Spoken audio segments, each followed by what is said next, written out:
जय माता दी, जय श्री राम। परम आत्मीय स्नेही धर्म प्रेमी बंधु, आज श्रावण महीना, पुनीत महीना, पावन पर्व लगा हुआ है। भगवान भोलेनाथ, भगवान शिव शंकर का ये पवित्र महीना है। इसमें आप भोलेनाथ को मना सकते हैं, उनकी कृपा प्राप्त कर सकते हैं। एक महीना, ये श्रावण का महीना शंकर जी को अत्यंत प्रिय है। शंकर जी के ऊपर जलधारा, दुग्धधारा, नाना प्रकार के द्रव्य से उनका अभिषेक किया जाता है, रुद्राभिषेक किया जाता है। साथ ही शंकर भगवान को बेलपत्र, धतूरा, भस्मी सब चढ़ाया जाता है। शंकर भगवान ऐसे देवाधिदेव हैं, महादेव हैं, जो किसी को नहीं चढ़ता वो स्वीकार किए हैं। अपना आभूषण बनाए हैं नागदेव को, बिच्छू को, और धतूर विषाक्त होता है। धतूरा का फल कोई देव ग्रहण नहीं करते, पर मात्र ऐसे एक देवाधिदेव महेश्वर हैं जो धतूरे के फल को, भस्म को, जो भी कोई ग्रहण नहीं कर सकता, वो संसार की रक्षा के लिए भगवान हलाहल विष का पान किए, हमारी सबकी सुरक्षा के लिए, सृष्टि की सुरक्षा के लिए। भगवान शंकर को कुछ नहीं चाहिए, वो भक्त को सब कुछ देते हैं, अर्थ, धर्म, काम, मोक्ष। उन्हीं की भक्ति भावना में आइए हम चलते हैं द्वादश ज्योतिर्लिंग की यात्रा पर। प्रथम ज्योतिर्लिंग है सौराष्ट्र में सोमनाथ। सौराष्ट्र पहले नाम था, वर्तमान में गुजरात है, वेरावल क्षेत्र में स्थित है। प्रथम द्वादश में 12 ज्योतिर्लिंगों में प्रथम स्थिति है सोमनाथ भगवान की।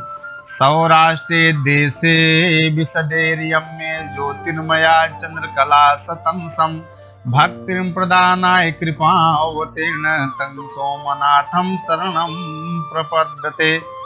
जय सोमनाथ। यह जय घोष से गुजरात के में सौराष्ट्र के बैरावल बंदरगाह का और प्रभास पाटन, इस गांव का परिसर गूंज उठता था। साथ इस मंदिर घाट की सीढ़ियों पर आकर टकराने वाली समुद्र लहरों में जैसे ही जय शंकर है निकलने वाली धीर गंभीर आवाज और सुवर्ण घंटा नाद से निकलने वाला ओम नमः शिवाय, ओम नमः शिवाय जय घोष से सारा परिसर भक्तिमय बन जाता था। मंदिर की वह विशाल सुवर्ण घंटा 200 मन सोने की थी और मंदिर के 56 खंभे हीरे, माणिक आदि रत्नों से जड़े हुए थे। मंदिर के गर्भाशय में रत्न दीपों की जगमगाहट रातों दिन रहती थी और कन्नौजी इत्र से नंदा दीप हमेशा प्रज्वलित रहता था। भंडार गृह में अनगिनत द्रव्य सुरक्षित था। भगवान की पूजा अभिषेक के लिए हरिद्वार, प्रयाग, काशी से गंधोदक हर रोज लाया जाता था। कश्मीर से फूल आते थे। नित्य की पूजा के लिए 1000 ब्राह्मण गण नियुक्त किए गए थे। मंदिर के दरबार में चलने वाले नृत्य गायन के लगभग 750 नृत्यांगनाएं नियुक्त की थी। इस धार्मिक संस्थान को 10,000 गांवों का उत्पादन इनाम के रूप में मिलता था और शंकर जी के 12 ज्योतिर्लिंगों में से सोमनाथ को आद्य ज्योतिर्लिंग जाता था। वह स्वयंभू देव स्थान होने के कारण और हमेशा जागृत होने के कारण लाखों भक्तगण यहाँ आकर पवित्र पावन बन जाते थे। भक्तगणों द्वारा समर्पित करोड़ों रुपए की धन दौलत से देवस्थान का भंडार सदा हरा भरा रहता था। साथ ही अग्नि पूजक विदेशी व्यापारी लोगों ने अपने मुनाफे में से कुछ रकम इस पवित्र मंदिर में पवित्र देवता के भंडार में समर्पित कर संपत्ति में अनगिनत वृद्धि की थी। ये हम कथा बता रहे हैं सौराष्ट्र के सोमनाथ के आदि गाथा की, आदि कहानी की। फिर सौराष्ट्र के सोमनाथ के शिव तीर्थ, अग्नि तीर्थ और सूर्य तीर्थ सर्वप्रथम चंद्रमा को प्रसन्न हुए। तब उसने भारत में सबसे पहले शंकर जी की दिव्य ज्योतिर्लिंग की स्थापना करके उस पर अति सुंदर स्वर्ण मंदिर बांधा। स्कंद पुराण के प्रभास खंड में उसकी कथा का संदर्भ मिलता है। कथा इस प्रकार है। चंद्रमा ने दक्ष की 27 पुत्रियों से विवाह करके एकमात्र रोहिणी में इतनी आसक्ति थी कि इतना अनुराग दिखाते थे कि अन्य 26 अपने उपेक्षित और अपमानित अनुभव करने लगी। किनकी पत्नियां? चंद्रमा की, जो 27 नक्षत्र होते हैं मात्र विषयानुसक्त थे रोहिणी पर।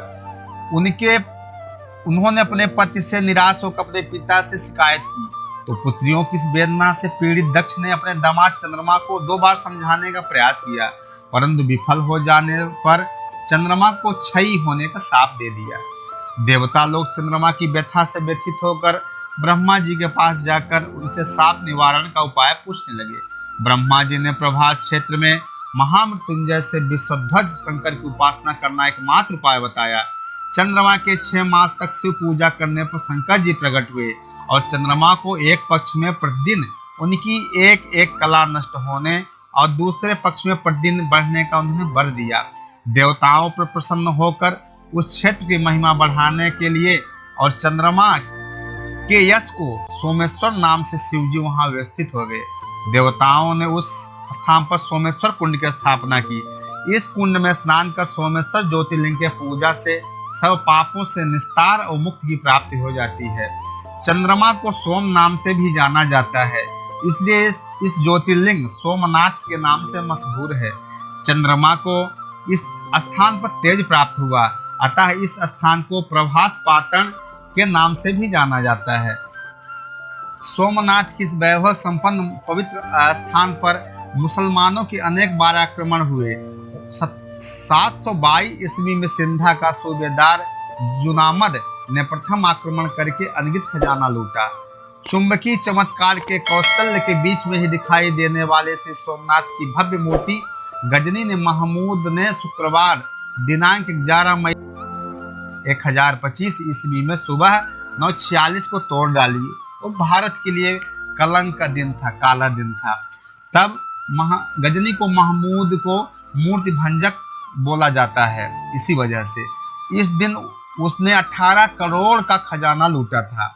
1257 ईस्वी में अलाउद्दीन खिलजी ने अपने सरदार गलत खान को सोरठी सोमनाथ भेजकर मंदिर को तोड़ा फोड़ा।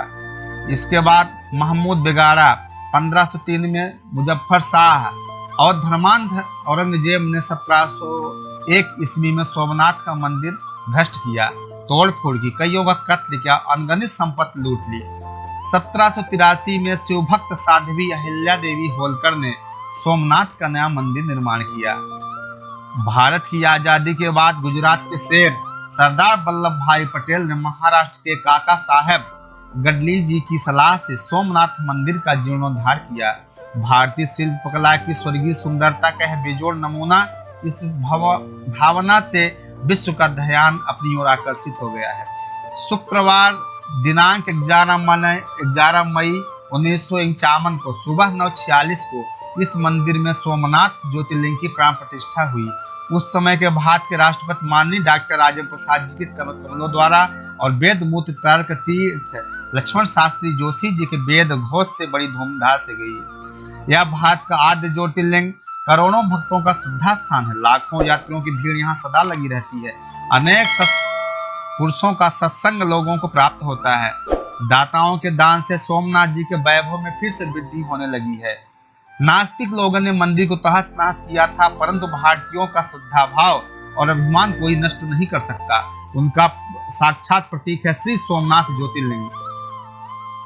समुद्र तट पर कठियावाड़ के प्रदेश में प्रभास पाटन के आसपास मंदिर, स्मारक और पौराणिक स्थल है। उनकी कथाएं पुराण प्रसिद्ध हैं। उसमें से सूर्य मंदिर अति प्राचीन है, उसमें मूर्ति नहीं है, लेकिन मंदिर की प्राचीन शिल्पकला इतनी उत्कृष्ट है कि वहां के भग्नावशेष पर दृष्टि डालने से मालूम होती है। भद्रकाली एक अति प्राचीन मंदिर है। उसके प्रवेश द्वार के पास दाहिनी ओर से दीवार पर 51 काव्य पंक्तियों का शिलालेख है। उस पर राजा कुमार पाल ने जो मंदिर बांधे और दान धर्म किए, उनके संदर्भ में खुदवाया गया है। भालुका तीर्थ भगवान कृष्ण जी के बाएं पैर के अंगूठे पर व्याधा के बाढ़ से जहाँ खून बहा वही स्थान है। वह भल्लांतक तीर्थ है।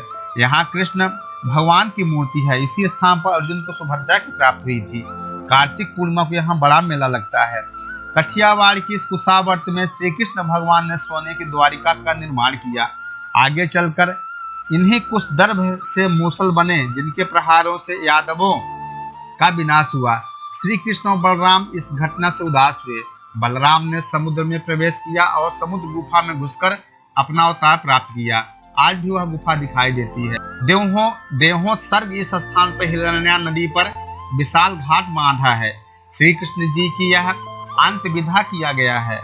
इस स्थान पर अनेकों स्तंभों पर आधारित एक भव्य स्मारक और गीता मंदिर का भी निर्माण किया गया है। श्री कृष्ण भगवान के पार्थिव देह पर जहां संस्कार किया गया, उस स्थान पर भगवान की स्फटिक मूर्ति स्थापना की गई है।